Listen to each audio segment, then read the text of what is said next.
Hello dears, welcome back to ISKC English. Hello dear students. നമ്മൾ last ക്ലാസ്സിൻ്റെ continuation ആണ്. ഇന്നും നമ്മൾ ഡിസ്കസ് ചെയ്യുന്നത് നോട്ട് തന്നെയാണ് നമ്മൾ ഡിസ്കസ് ചെയ്യുന്നത്. അപ്പോൾ നിങ്ങൾ ഓർക്കുന്നുണ്ടായിരിക്കും നമ്മൾ ലാസ്റ്റ് ക്ലാസ്സിൽ കഴിഞ്ഞ ക്ലാസ്സിൽ നമ്മൾ ഡിസ്കസ് ചെയ്തത് എന്തായിരുന്നു? നമ്മൾ ലാസ്റ്റ് ഡിസ്കസ് ചെയ്ത question what are the two types of communication based on style. സ്റ്റൈലിനെ ഡിപ്പെൻഡ് ചെയ്തുള്ള ബേസ് ചെയ്തുള്ള രണ്ട് ടൈപ്പ് കമ്മ്യൂണിക്കേഷൻസ് ഏതൊക്കെയാണ്? ഒന്നാമത്തേത് ഫോർമൽ അല്ലെങ്കിൽ ഒഫീഷ്യൽ, രണ്ടാമത്തേത് ഇൻഫോർമൽ. അപ്പോൾ നമ്മൾ ലാസ്റ്റ് ക്ലാസ്സിൽ നമ്മൾ ഫോർമൽ അല്ലെങ്കിൽ ഒഫീഷ്യൽ എന്താന്ന് പറഞ്ഞിരുന്നു. അപ്പോൾ അവിടെ നമ്മൾ പ്രത്യേകതയായിട്ട് പറഞ്ഞിരുന്നത് അതായത് കമ്മ്യൂണിക്കേഷൻ അല്ലെങ്കിൽ അവിടെ ഇൻഫോർമേഷൻ പാസ് ചെയ്യുന്നത് അല്ലെങ്കിൽ ഇന്റർചേഞ്ച് ചെയ്യുന്നതിന് ഒരു പെർട്ടിക്കുലർ ചാനൽ വേണം എന്നുള്ളതാണ്. ഒരു പ്രീ ഡിഫൈൻഡ് ആയിട്ടുള്ള ഒരു ചാനലിലൂടെ മാത്രമേ എന്ത് ചെയ്യൂ, ഇൻഫോർമേഷൻ പാസ് ചെയ്യൂ എന്നുള്ളതാണ്. ഇനി നമ്മൾ ഇന്ന് ഡിസ്കസ് ചെയ്യുന്നത് ഇൻഫോർമൽ കമ്മ്യൂണിക്കേഷനാണ്. എന്താണ് informal communication? It is a type of verbal communication in which the interchange of information does not follow any channel.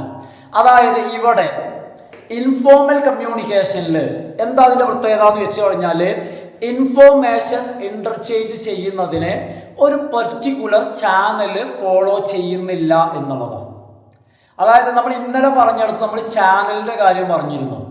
അതുപോലെ തന്നെ ഇൻഫോർമേഷൻ ഫ്ലോ ചെയ്യുന്നത് മൂന്ന് തരത്തിലാണെന്ന് പറഞ്ഞിരുന്നു. നിങ്ങൾ ഓർക്കുന്നുണ്ടാവും.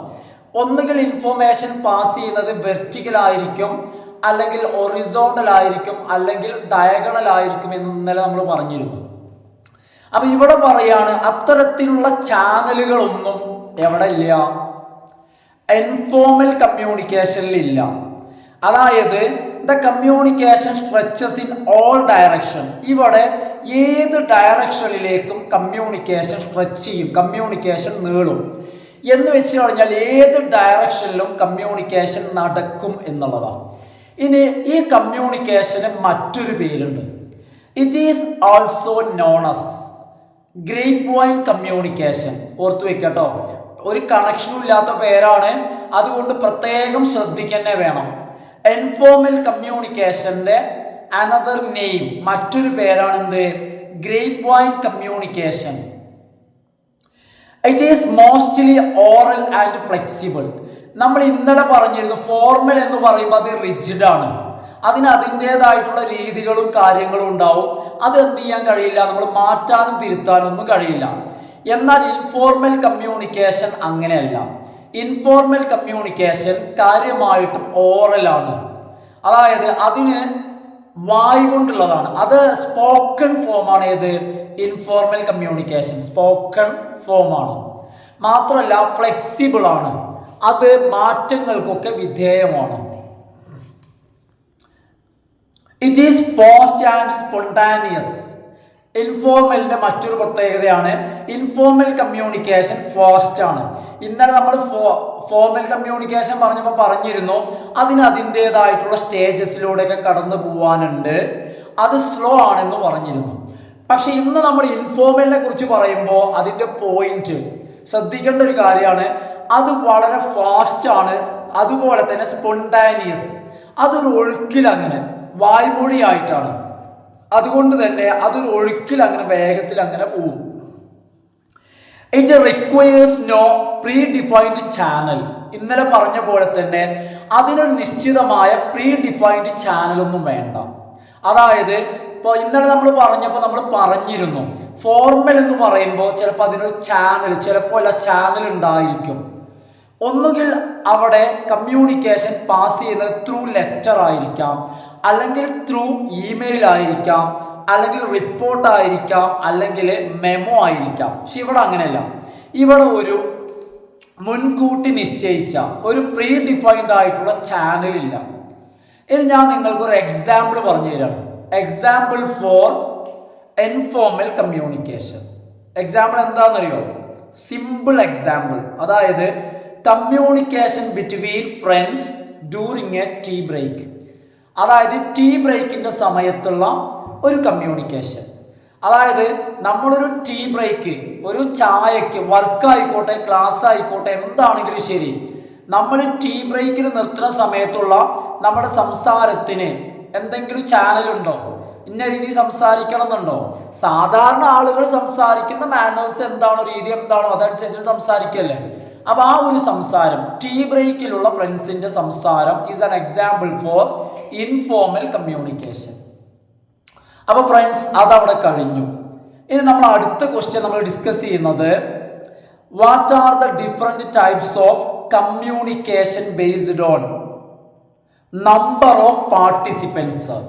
അതായത് കമ്മ്യൂണിക്കേഷനിൽ പങ്കെടുക്കുന്ന ആളുകളുടെ എണ്ണം അനുസരിച്ച് കമ്മ്യൂണിക്കേഷനെ എത്രയായി തിരിച്ചിട്ടുണ്ട്. ഞാൻ നിങ്ങൾക്ക് ജസ്റ്റ് ഒന്ന് പറഞ്ഞുതരാം, കാരണം 1 മാർക്കിന് ഏതൊക്കെയാന്ന് ചോദിച്ചു കഴിഞ്ഞാൽ എഴുതാൻ വേണ്ടിയിട്ട്. അപ്പൊ ഒന്ന് കേട്ടോളൂ. ഒന്ന് ഇന്റർപേഴ്സണൽ കമ്മ്യൂണിക്കേഷൻ, ഇൻട്രാപേഴ്സണൽ കമ്മ്യൂണിക്കേഷൻ, അതുപോലെ തന്നെ ഡ്യാഡിക് കമ്മ്യൂണിക്കേഷൻ, സ്മാൾ ഗ്രൂപ്പ് കമ്മ്യൂണിക്കേഷൻ, അടുത്തത് public communication, last one mass communication. ഇതാണ് പാർട്ടിസിപ്പൻസിന്റെ എണ്ണം അനുസരിച്ച് കമ്മ്യൂണിക്കേഷന്റെ പല ടൈപ്പുകൾ. അപ്പൊ നമുക്ക് നേരെ ആൻസറിലേക്ക് പോവാം. അപ്പൊ ശ്രദ്ധിക്കുക, ഒരു എസ്സേ ക്വസ്റ്റ്യൻ ആയിട്ടും പാരഗ്രാഫ് ക്വസ്റ്റ്യൻ ആയിട്ടും 2 മാർക്കുള്ള ക്വസ്റ്റ്യൻ ആയിട്ടൊക്കെ ചോദിക്കാം. അപ്പൊ ഈ ഒരു ആൻസർ നിങ്ങൾക്ക് ഏത് രൂപത്തിൽ വേണമെങ്കിലും എന്ത് ചെയ്യാം, എഴുതാൻ പറ്റും ചോദിക്കുന്ന രീതിയിൽ. ഇപ്പോൾ 2 മാർക്കിൽ എന്ന് പറഞ്ഞു കഴിഞ്ഞാൽ ഇതിന്ന് ഓരോന്ന് ചോദിക്കും എന്താന്ന് പറഞ്ഞിട്ട്. അപ്പൊ നോക്കും, ഞാൻ നേരെ ആൻസറിലേക്ക് പോട്ടെ. Based on number of persons involved, communication can be defined classified as.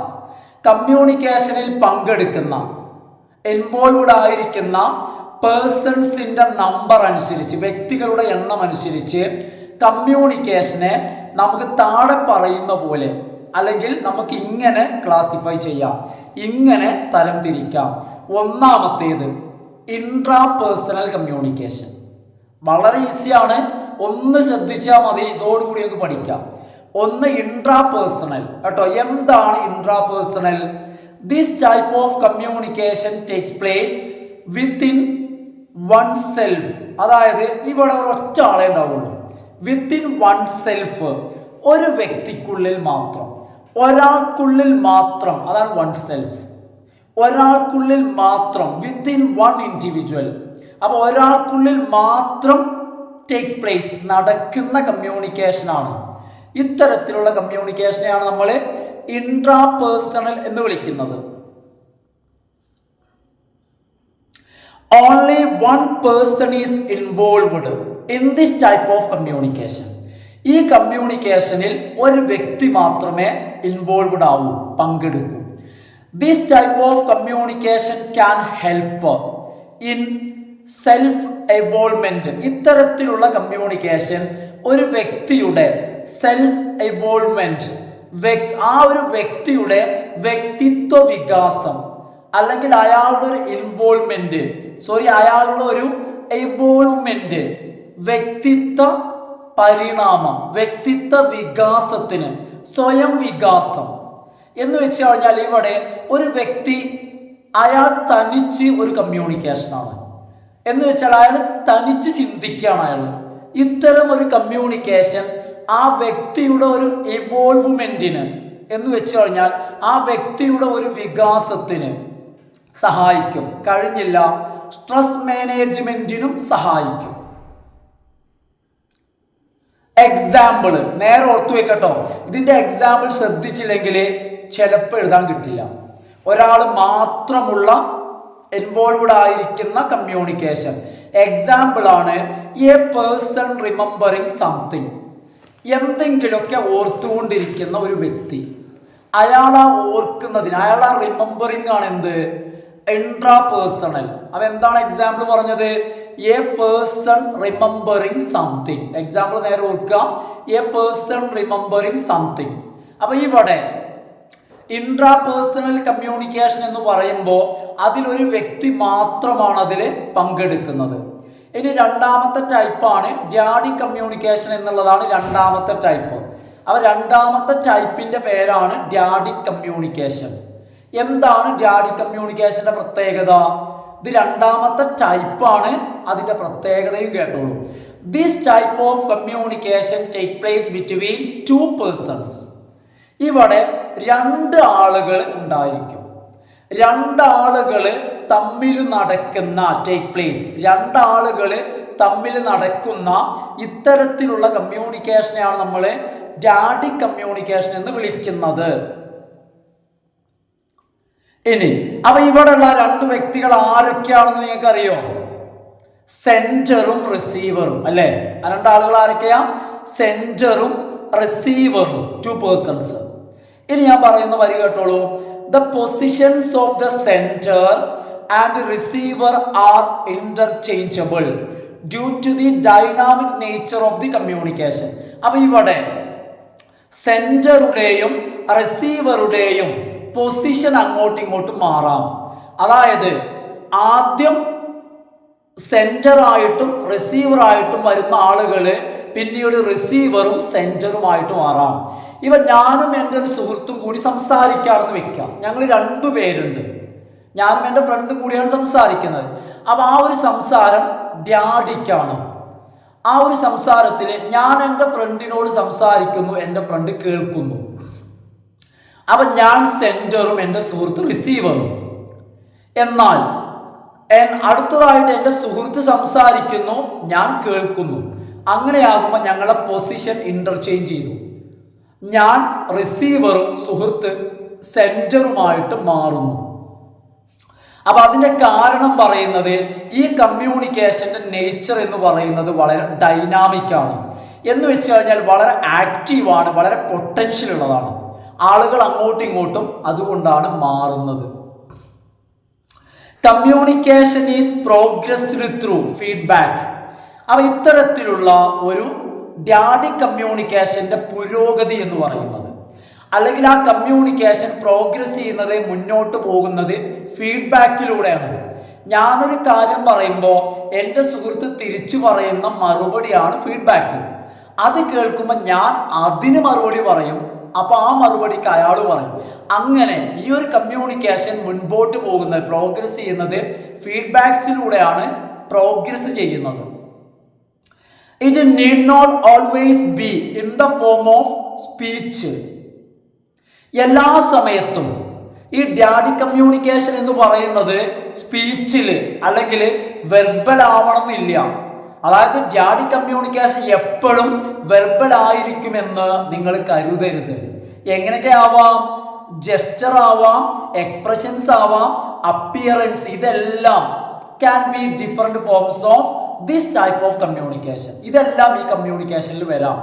അപ്പൊ രണ്ടാളുകള് വാക്കുപയോഗിച്ച് തന്നെ സംസാരിക്കണം എന്നില്ല, ജെസ്റ്റേഴ്സ് ഉപയോഗിച്ചാലും മതി. പക്ഷെ ഇവിടെ നോക്കുന്നത് ഏത് മീഡിയം എന്നുള്ളതല്ല നോക്കുന്നത്. ഇവിടെ നമ്പർ ഓഫ് പേഴ്സൺസ് ആണ്. ശ്രദ്ധിക്കട്ടോ, രണ്ടാള് തമ്മിൽ ആശയവിനിമയം നടത്തുകയാണ്. അത് വെർബൽ ആയിക്കോട്ടെ, നോൺ വെർബൽ ആയിക്കോട്ടെ, വെർബലും ആവാം, നോൺ വെർബലും ആവാം. അതായത് വേർഡ്സ് ഉപയോഗിക്കുമ്പോൾ സ്പീച്ച് ആവുമ്പോൾ അതെന്തായിരിക്കും? വെർബൽ ആയിരിക്കും. അതേസമയം ജെസ്റ്റേഴ്സും ബോഡി ലാംഗ്വേജും എക്സ്പ്രഷൻസും അപ്പിയറൻസും ഒക്കെ ആകുമ്പോൾ അതെന്തായിട്ട് മാറുന്നു? അത് നോൺ വെർബൽ ആയിട്ട് മാറുന്നു. ഞാൻ ഇനി ഇതിന് നിങ്ങൾക്കൊരു സിമ്പിൾ ആയിട്ടുള്ള ഒരു എക്സാമ്പിൾ പറഞ്ഞുതരാം. എന്താണെന്നറിയോ? Telephone conversation between you and your friend. നിങ്ങളും നിങ്ങളെ സുഹൃത്തും തമ്മിലുള്ള ഒരു telephone conversation is an example for dyadic communication. കാര്യം മനസ്സിലാവുന്നുണ്ടല്ലോ അല്ലെ?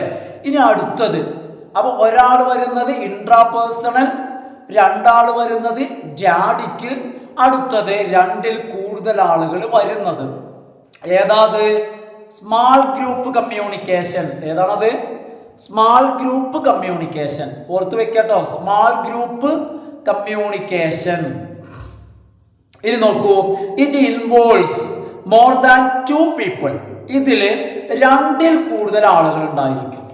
അപ്പൊ സ്മാൾ ഗ്രൂപ്പ് എന്ന് പറയുമ്പോൾ 2 പോരാ, 2 ആണെങ്കിൽ നമ്മൾ ഡ്യാഡിക് എന്ന് പറയും. രണ്ടിൽ കൂടുതൽ എന്ന് പറയുമ്പോൾ ചുരുങ്ങിയത് 3 ആളെങ്കിലും വേണം. അതാണ് small group communication. It can be formal or informal, അങ്ങനെ നിർബന്ധമൊന്നുമില്ല.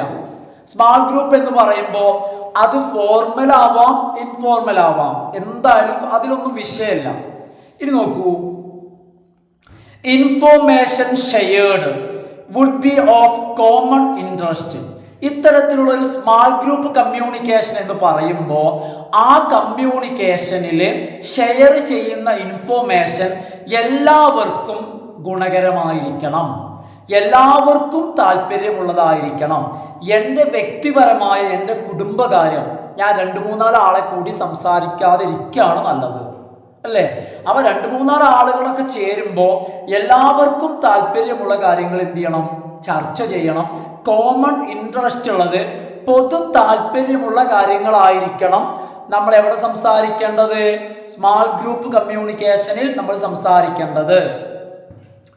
It is very important in business. ഈ സ്മാൾ ഗ്രൂപ്പ് കമ്മ്യൂണിക്കേഷന് ബിസിനസ്സിൽ വളരെയധികം പ്രാധാന്യമുണ്ട്. എന്താണ് അതിൻ്റെ കാരണം? As it helps decision making. അതായത് ബിസിനസ്സിൽ ഇത്തരത്തിലുള്ള സ്മാൾ ഗ്രൂപ്പ് കമ്മ്യൂണിക്കേഷൻ ഡിസിഷൻ മേക്കിങ്ങിനെ സഹായിക്കും, ഒരു തീരുമാനമെടുക്കുന്നതിനെ സഹായിക്കും.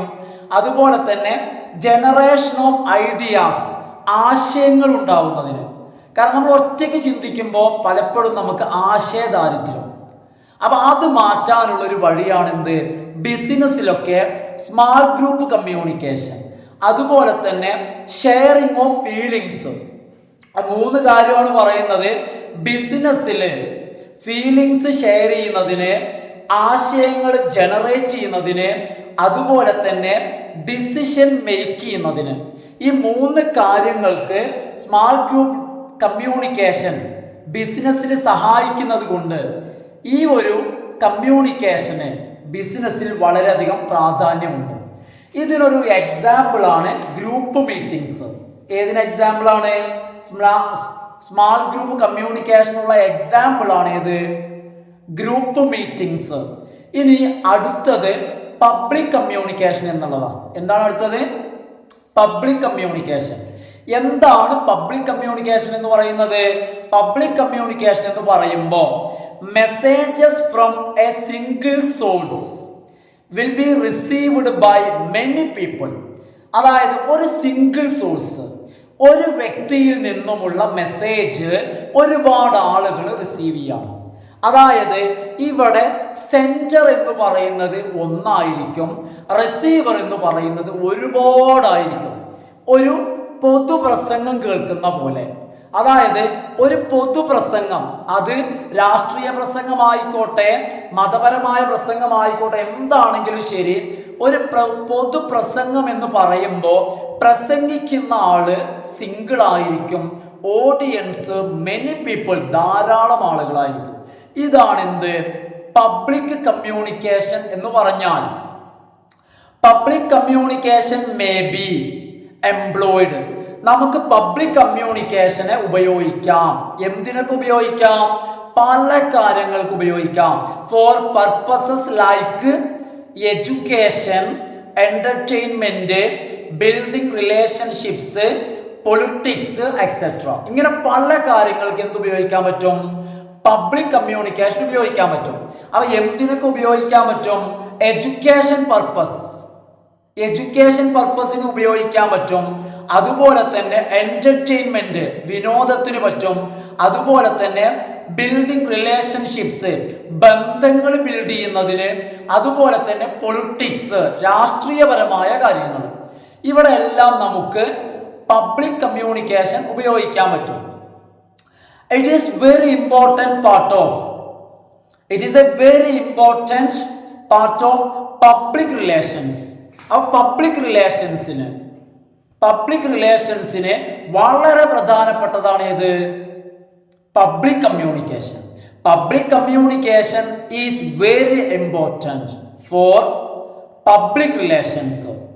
ഇനി ഇതിന് എക്സാമ്പിൾ ഞാൻ പറയേണ്ട കാര്യമില്ല, നിങ്ങൾ തന്നെ പറയും. ഏതാ എക്സാമ്പിള്? പബ്ലിക് സ്പീച്ചസ്, പൊതുപ്രസംഗങ്ങൾ ഏതായിക്കോട്ടെ. പബ്ലിക് സ്പീച്ചസ് എല്ലാം എക്സാമ്പിൾ ഫോർ പബ്ലിക് കമ്മ്യൂണിക്കേഷൻ. എല്ലാം പബ്ലിക് കമ്മ്യൂണിക്കേഷനുള്ള എക്സാമ്പിൾ ആണ്. അടുത്തത് എന്ന് പറഞ്ഞു കഴിഞ്ഞാൽ ലാസ്റ്റ് വൺ. ഏതാ ലാസ്റ്റ് വണ്?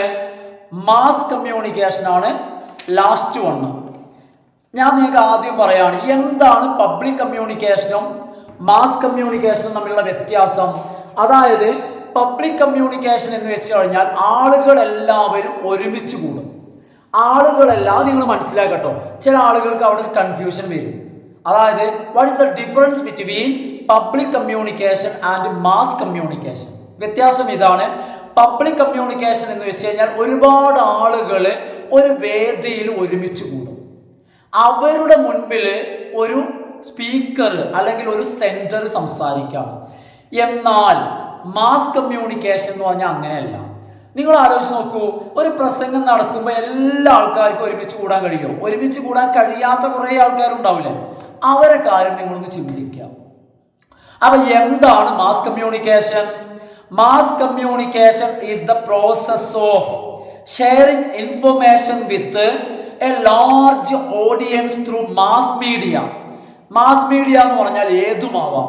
അതായത് റേഡിയോ ആവാം, അതുപോലത്തെ പത്രമാവാം. അപ്പൊ എന്താന്ന് വെച്ച് കഴിഞ്ഞാൽ മാസ് മീഡിയയിലൂടെ ഒരു വലിയ ഓഡിയൻസിന്, അതായത് ഒരു പൊതുവേദിയിൽ ഒരുമിച്ച് കൂടാൻ കഴിയാത്ത അത്രയുമുള്ള ഒരു വലിയ ഓഡിയൻസ്, ആ ഓഡിയൻസിന് മാസ് മീഡിയയിലൂടെ ഇൻഫോർമേഷൻ ഷെയർ ചെയ്യുന്ന പ്രോസസ്സാണ് മാസ് കമ്മ്യൂണിക്കേഷൻ. അതാണ് വ്യത്യാസം. പബ്ലിക് എന്ന് പറയുമ്പോൾ ആളുകൾ അവിടെ ഒരുമിച്ച് കൂടും. ഇവിടെ ഒരുമിച്ച് കൂടാൻ കഴിയാത്ത അത്രയ്ക്കും വലിയ ഓഡിയൻസ്. ഇപ്പൊ എൻ്റെ ക്ലാസ് വേണമെങ്കിൽ ഒരു എക്സാമ്പിൾ ആയിട്ട് എടുക്കാൻ പറ്റും. കാരണം നിങ്ങളെല്ലാം എൻ്റെ മുന്നിൽ ഒരുമിച്ച് കൂടിയിട്ടല്ല. എന്നാൽ നമ്മളുടെ ഓഫ്ലൈൻ ക്ലാസ് എന്ന് പറഞ്ഞു കഴിഞ്ഞാൽ എന്താണ്? ഒരു പബ്ലിക് കമ്മ്യൂണിക്കേഷൻ ആയിട്ട് എടുക്കാൻ പറ്റും. ഒരു അധ്യാപകന്റെ മുൻപിൽ 40 45 പിള്ളേര് അല്ലേ? അവിടെ എന്താണ്? അതൊരു പബ്ലിക് കമ്മ്യൂണിക്കേഷൻ എന്ന് പറയുന്ന പോലെയാണ് അല്ലെ? അങ്ങനെ ഒരു എക്സാമ്പിൾ ആണ്. പക്ഷെ ഇവിടെ അങ്ങനെയല്ല. ഇപ്പൊ ഞാൻ ക്ലാസ് എടുക്കുകയാണ്, എൻ്റെ മുന്നിൽ ആരുമില്ല. അപ്പൊ നിങ്ങളിലേക്ക് ഇത് എത്തുന്നത് എങ്ങനെയാ? മൊബൈൽ ഫോൺ വഴി അല്ലെങ്കിൽ യൂട്യൂബ് വഴിയാണ് നിങ്ങളിലേക്ക് എത്തുന്നത്. അപ്പൊ അതുകൊണ്ട് ഇത് ഇത്തരത്തിലുള്ള കമ്മ്യൂണിക്കേഷന്റെ പ്രോസസ്സിനെയാണ് നമ്മൾ മാസ് കമ്മ്യൂണിക്കേഷൻ എന്ന് വിളിക്കുക. Technology is used as a medium. ഇവിടെ നമ്മൾ ഒരു മാധ്യമമായിട്ട്, ഞാൻ നിങ്ങളുടെ അടുത്തേക്ക് എത്താനുള്ള മാധ്യമമായിട്ട് ഞാൻ യൂട്യൂബിനെ ആശ്രയിക്കുന്നു അല്ലേ? കാരണം എൻ്റെ ശബ്ദം യൂട്യൂബിലൂടെയാണ് നിങ്ങളിലേക്ക് എത്തുന്നത്. അതുപോലെ തന്നെ ഇവിടെ ടെക്നോളജി ഈസ് യൂസ്ഡ്, സാങ്കേതികതയെ ഇവിടെ ഉപയോഗപ്പെടുത്തുന്നു as a medium to reach them, അവരിലേക്ക് എത്താൻ, ആ ഒരു ഓഡിയൻസിലേക്ക് എത്താൻ. ചെറിയ ഓഡിയൻസ് അല്ല, വിശാലമായിട്ടുള്ള വൈഡായിട്ടുള്ള ഓഡിയൻസ്. ഒരു പൊതുവേദിയിൽ ഒരുമിച്ച് കൂടാൻ കഴിയാത്ത അത്രയും വൈഡായിട്ടുള്ള ഓഡിയൻസ്, ആ ഓഡിയൻസിലേക്ക് എത്താനുള്ള മാർഗമായിട്ട്, ഒരു മീഡിയമായിട്ട് ടെക്നോളജിയെ എന്ത് ചെയ്യുന്നു? യൂസ് ചെയ്യുന്നു എന്നുള്ളത് ഇതിന്റെ പ്രത്യേകതയാണ്. അതുകൊണ്ട് തന്നെ in this kind of communication there is no scope for feedback. ഇത്തരത്തിലുള്ള ഒരു കമ്മ്യൂണിക്കേഷനിൽ ഫീഡ്ബാക്കിനുള്ള സാധ്യത കുറവാണ്. നിങ്ങൾ നേരത്തെ ഞാൻ പറഞ്ഞു മനസ്സിലാക്കണം. എങ്ങനെ? അതായത് നമ്മൾ ഫീഡ്ബാക്ക് കൊണ്ട് ഉദ്ദേശിച്ചത് ആ ഫീഡ്ബാക്കിലൂടെ എന്ത് ചെയ്യുന്നു? കമ്മ്യൂണിക്കേഷൻ പ്രോഗ്രസ് ചെയ്യുന്നു. അത്തരത്തിലുള്ള ഒരു ഡയറക്റ്റ് ഫീഡ്ബാക്ക്. ഇവിടെ നിങ്ങൾ എനിക്ക് ഫീഡ്ബാക്ക് തരും, നിങ്ങൾ എന്നോട് അഭിപ്രായം പറയും. പക്ഷെ ആ അഭിപ്രായം ഞാൻ കമ്മ്യൂണിക്കേറ്റ് ചെയ്യുന്ന കഴിഞ്ഞിട്ടാണ്. അതായത് നിങ്ങൾ എനിക്ക് നൽകുന്ന ഫീഡ്ബാക്കിനെ ഡിപ്പെൻഡ് ചെയ്തിട്ട് എൻ്റെ ഈ കമ്മ്യൂണിക്കേഷൻ പ്രോഗ്രസ് ചെയ്യുന്നില്ല, ഇല്ലല്ലോ. അതായത് രണ്ടായിട്ടാണ് നടക്കുന്നത്. അപ്പൊ അതുകൊണ്ടാണ് നമ്മൾ ഇവിടെ പറയുന്നത് ഇത്തരത്തിലുള്ള ഒരു കമ്മ്യൂണിക്കേഷനിൽ, കാരണം ഇവിടെ മീഡിയം എന്ന് പറയുന്നത് ടെക്നോളജി ആയതുകൊണ്ട് അതായത് ചെറിയൊരു ഗ്യാപ്പ് വരും. അപ്പൊ അതുകൊണ്ട് തന്നെ ഫീഡ്ബാക്കിനുള്ള സാധ്യത കുറവാണ്. അപ്പൊ ഇത്രയാണ് എനിക്ക് എന്ത് കാര്യം പറയാനുള്ളത്. പേഴ്സൺസ് ഇൻവോൾവ് ചെയ്യുന്ന പേഴ്സൺസിനെ ഡിപ്പെൻഡ് ചെയ്തിട്ടുള്ള ടൈപ്പ് ഓഫ് കമ്മ്യൂണിക്കേഷൻ ഒന്ന് പറഞ്ഞു നോക്കൂ. ഏതൊക്കെയാ? Intrapersonal communication, dyadic communication, small group communication, public communication, last one mass communication. അപ്പൊ ഇത്രയാണ് നമുക്ക് ഈ ഒരു വിഷയം നമുക്ക് പറയാനുള്ളത്. നോക്കൂ, ഇനി നമുക്ക് പറയാനുള്ളത് explain the technique of communication ആണ്. ഇനി കമ്മ്യൂണിക്കേഷന്റെ ടെക്നിക്കാണ് പറയാനുള്ളത്. അപ്പൊ എന്താന്ന് വെച്ച് കഴിഞ്ഞാൽ നമുക്ക് ഇവിടെ ഒരു 8 ടെക്നിക്ക് പറയാനുണ്ട്. അതായത് ഈ ടെക്നിക്ക് കൊണ്ട് ഉദ്ദേശിക്കുന്നത് കമ്മ്യൂണിക്കേഷനെ ഇഫക്റ്റീവ് ആക്കുന്ന, കമ്മ്യൂണിക്കേഷനെ കൂടുതൽ ബെറ്റർ ആക്കുന്ന, അതിന് നമ്മൾ സ്വീകരിക്കേണ്ട, നമ്മളെ സഹായിക്കുന്ന ഒരു 8 ടെക്നിക്കുകളാണ്. ആ ടെക്നിക്കുകളാണ് എന്ത്? Techniques of communication. അപ്പൊ ഇന്നത്തെ ക്ലാസ്സിൽ നമ്മളത് ഡിസ്കസ് ചെയ്ത് കഴിഞ്ഞാൽ നമ്മളെ വീഡിയോ നമ്മൾ ഉദ്ദേശിക്കുന്ന പരിധി എല്ലാം വിട്ട് വളരെ ലെങ്തി ആയിട്ട് മാറും. അപ്പൊ ഇന്ന് നമുക്ക് തൽക്കാലം നമ്മൾ ഇന്നിപ്പോ ഒരു എസ്സേ ഡിസ്കസ് ചെയ്തിട്ടുണ്ടല്ലോ. അപ്പൊ നമുക്ക് തൽക്കാലം ഞാൻ ഇന്നത്തെ വീഡിയോ ഞാൻ വൈൻഡപ്പ് ചെയ്യാണ്. അത് ഈ ടെക്നിക്സ് 8 ടെക്നിക്സും ഞാൻ നിങ്ങൾക്ക് അടുത്തൊരു വീഡിയോയിൽ ഉൾപ്പെടുത്തി തരാം കേട്ടോ. ഇന്നിപ്പോ തൽക്കാലം ഞാൻ ഇന്നത്തെ വീഡിയോ ഞാൻ വൈൻഡപ്പ് ചെയ്യാണ്. നിങ്ങൾക്ക് എന്തെങ്കിലും സാധാരണ പറയുന്ന പോലെ നിർബന്ധമായിട്ട് നിങ്ങൾ യാതൊരു മടി വിചാരിക്കരുത്. അതായത് ഞാൻ ഈ പറയുന്ന കാര്യങ്ങളിൽ വല്ല ചേഞ്ചോ മാറ്റങ്ങളോ വരുത്തണമെങ്കിൽ, ഇപ്പൊ ഞാൻ നിങ്ങളോട് പറഞ്ഞിരുന്നു എന്നെ കൊണ്ട് കഴിയുന്ന രീതിയിലുള്ള മാറ്റങ്ങളോ മറ്റോ ചെയ്യാൻ ഞാൻ റെഡിയാണ്. അപ്പൊ അത്തരത്തിലുള്ള കാര്യങ്ങൾ എന്തെങ്കിലും ആവശ്യം ഉണ്ടെങ്കിൽ നിങ്ങൾ പറയാം. അതുപോലെ തന്നെ നിങ്ങളോട് പറയേണ്ട ആവശ്യമില്ല, നിങ്ങൾ മാക്സിമം സപ്പോർട്ട് എനിക്ക് നൽകുന്നുണ്ട്. എന്നാലും ജസ്റ്റ് ഞാൻ എൻ്റെ ഭാഗത്ത് നിന്നൊന്ന് പറയാണ്, നിങ്ങൾ ലൈക്ക് ചെയ്യുക, അതുപോലെ തന്നെ ഫ്രണ്ട്സിനൊക്കെ ഒന്ന് ഷെയർ ചെയ്യുക. സബ്സ്ക്രൈബ് ചെയ്യാത്ത ആളുകൾ സബ്സ്ക്രൈബ് ചെയ്തിട്ട് കാണുക. Okay, thanks for watching.